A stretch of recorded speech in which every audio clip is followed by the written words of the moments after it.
All right, so you're getting ready for a cultural policy officer interview. That's awesome. We've got all your RoleCatcher resources right here. Career guides, interview guides, even some stuff on their AI tools. So think of this deep dive as your secret weapon, not just for answering questions, but for totally blowing them away and showing how much you care about shaping culture. You know what I think is really interesting? The RoleCatcher Career Guide. It doesn't just list out the duties, it gets to the heart of what a cultural policy officer actually does. Like, it paints this picture of you not just shuffling papers, but shaping how communities experience and value culture. Yeah. It's like imagine yourself organizing a film festival, bringing international cinema to your town, or launching a public art project that gets everyone talking, or even helping save a historical landmark that means so much to people. Yeah. It's about making sure that arts and culture have a real place in the community. And the job outlook is serious too. RoleCatcher says it's going to grow by 6% over the next 10 years, which tells me this isn't just some fad. It's a career that's going to stick around. Yeah, 6% growth. That's a good sign that this is a field with a future. It's competitive, for sure. But speaking of standing out, the guide also lists some alternative job titles that I think sound pretty cool, like community arts advocate or cultural heritage manager. Just casually dropping those in an interview. Just, you've done your research, you know.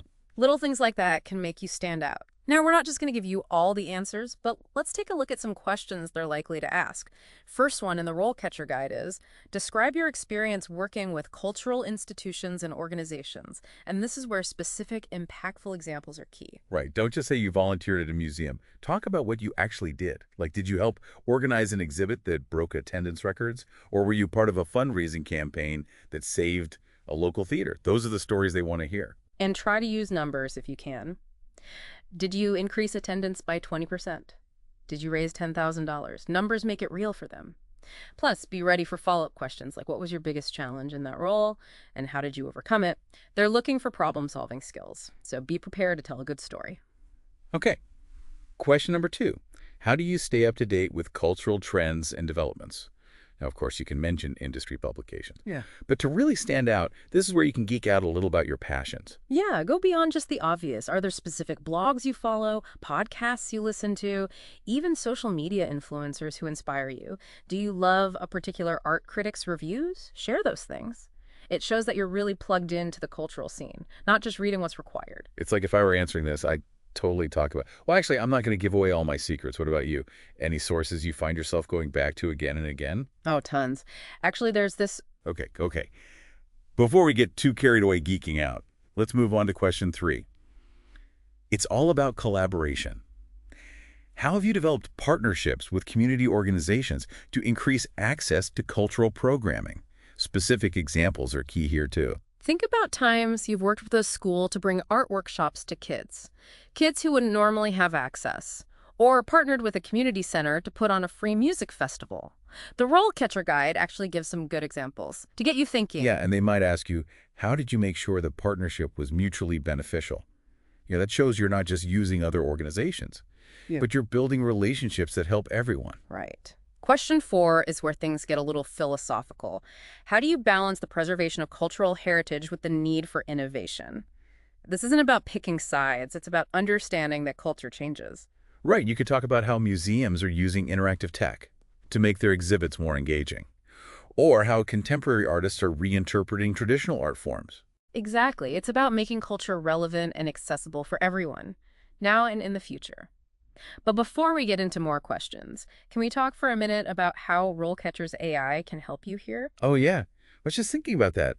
Their AI is designed to analyze job descriptions and pick out exactly what skills the employer wants. It's like having a personal assistant who can read between the lines. And it can give you personalized feedback on your resume and cover letter. Like, is it highlighting the right skills? Are you using the right keywords? That kind of feedback is really valuable. Totally. And there's also a video practice feature where you can record yourself answering these questions and get AI-powered feedback on how you're doing. It's like having a mock interview with a coach who's not afraid to tell it like it is. Okay. Back to the interview questions. We've covered a lot, but there's still more to go. For sure. Question 5 gets into metrics. How do you measure the success of cultural programming or initiatives?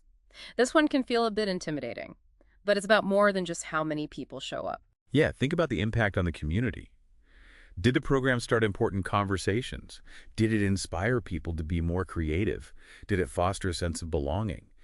You could even mention things like community surveys or social media engagement. They might even ask, what are some less traditional ways to measure impact? So be prepared to think outside the box. It's about considering all the ways that culture affects a community. Okay, question 6. This one's super important. How do you ensure that cultural programming is inclusive and representative of diverse communities? This really gets to the heart of your values. It's about showing that you really care about diverse communities, not just checking boxes. You could talk about working with community leaders to figure out their needs, or forming advisory boards to get different perspectives, or making a real effort to find artists from marginalized groups. Right. And be ready for a follow-up question like, can you give me an example of a time you had to change a program to make it more inclusive? That shows you're willing to listen, learn, and make things right. Okay, question 7. How do you prioritize funding for cultural initiatives? Let's be honest, budgets are always tight, so they want to know you can make tough choices. Right. Talk about how you would make sure the funding aligns with the community's priorities. Maybe you'd use a scoring system based on the program's impact, artistic merit, and long-term sustainability. Be ready to explain your logic. And they might ask you, imagine you don't have a lot of money. How would you decide which projects to support? This is them testing your decision-making skills. Okay. Ready for question 8? This is the one where we get to nerd out about tech. Hit me with it. How do you incorporate digital technology into cultural programming? The guide mentions things like using social media to promote events. But let's push the boundaries a little. What about virtual museum tours, interactive apps, or even augmented reality experiences? Those are great examples. You could even talk about using AI to personalize museum tours based on what visitors are interested in, or virtual reality to let people experience different historical periods. Exactly. Don't be afraid to get a little futuristic. They might even ask you, what are some unexpected ways that text can enhance cultural experiences? This is where you can really show off your creativity. Okay. On to the final question from this part of the guide. How do you ensure that cultural programming is sustainable over the long term? It's about thinking ahead and building for the future. Right. It's about diversifying funding, Yeah. building strong partnerships, and creating programs that can adapt to changing needs. You could even draw parallels to other fields like environmental sustainability. Exactly. Sustainability isn't just about money. It's about making sure that cultural programming thrives for years to come. Okay, we've covered 9 questions from the interview guide so far. But before we get to the rest, I want to mention how important it is to tailor your answers to the specific organization. You know it's not one size fits all. Oh, totally. Generic answers just won't cut it. And this is where RoleCatcher's AI can be super helpful. It can analyze the job description and figure out what keywords and skills they're really looking for, so you can work those into your answers. It shows you've done your research. It's like having a secret code for job descriptions. Plus, the AI can give you feedback on your resume and cover letter. You know, are you highlighting the right things? Are you using the right words? It's really valuable. Definitely. And don't forget the video practice feature. Being able to record yourself answering these questions and then getting feedback on how you're doing, that's huge. It's like a mock interview with a coach who's going to be honest with you. It helps you figure out if you have any nervous habits. You can practice your answers, and you'll feel more confident, which is super important in any interview, especially for a role like this. But let's get back to those questions. We still got some more ground to cover. Absolutely. Speaking of tough questions, let's talk about one that throws a lot of people off. What are your salary expectations? It's an important question, but it can be awkward to talk about. My advice: do your research. Use websites like Glassdoor or Salary.com. They can give you an idea of what similar jobs pay. And be prepared to talk about your qualifications and experience, you know? What makes you worth the salary you're asking for? It's a balance, Yeah. right? You want to be paid fairly, but also be realistic. Exactly.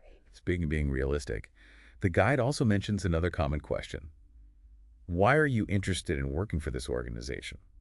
This is where your research really matters. Go beyond just saying you admire their work.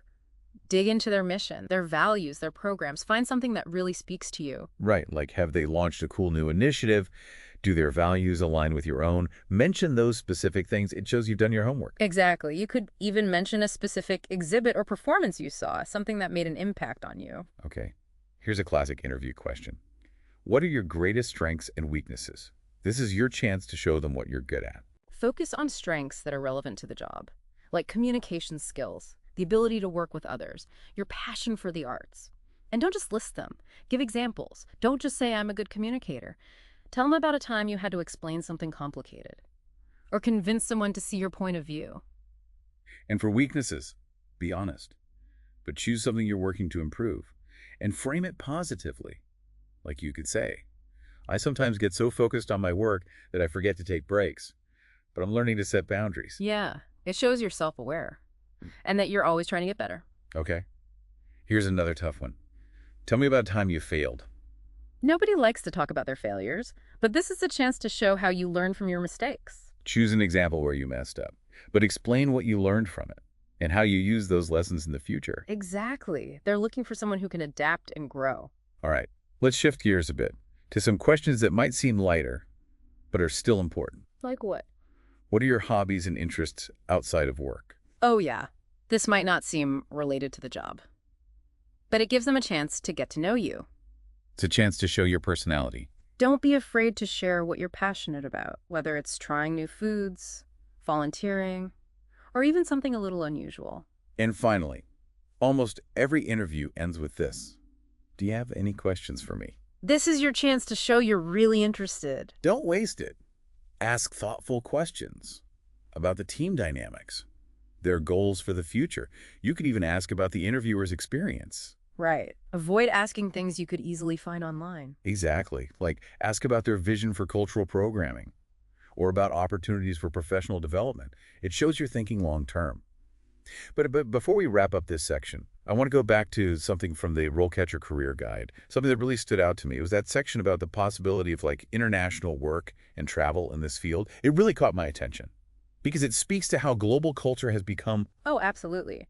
The guide highlights some amazing opportunities for cultural policy officers to connect with different communities and perspectives on a global scale.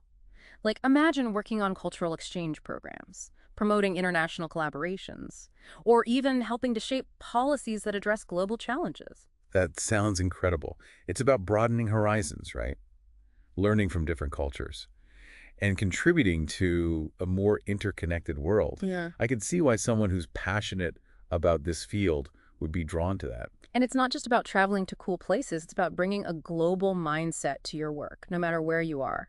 It's about understanding how cultures are connected and the complexities of globalization. So for anyone listening who's interested in that international aspect, how can they bring that up in the interview? Well, think about any experiences you've had that show your global awareness. Have you studied another language, volunteered with an international organization? Maybe you've traveled a lot and experienced different cultures firsthand. Highlight those things. It's about showing that you have a global perspective.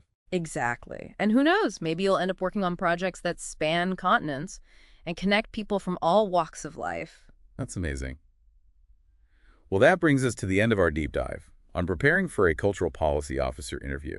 We've covered a lot, from understanding the role itself to tackling those tough interview questions, and even exploring the global side of this field. And we talked about how RoleCatcher's AI tools can help you with your application and your interview skills. If there's one thing I hope you take away from this, it's to be confident, be yourself, and let your passion for culture shine through. Because that's what really matters. So to everyone listening, good luck with your interview and with your future career as a cultural policy officer. Remember, you have the power to connect communities, make a difference, and contribute to a more vibrant world through culture. Absolutely. Thanks for joining us on the Deep Dive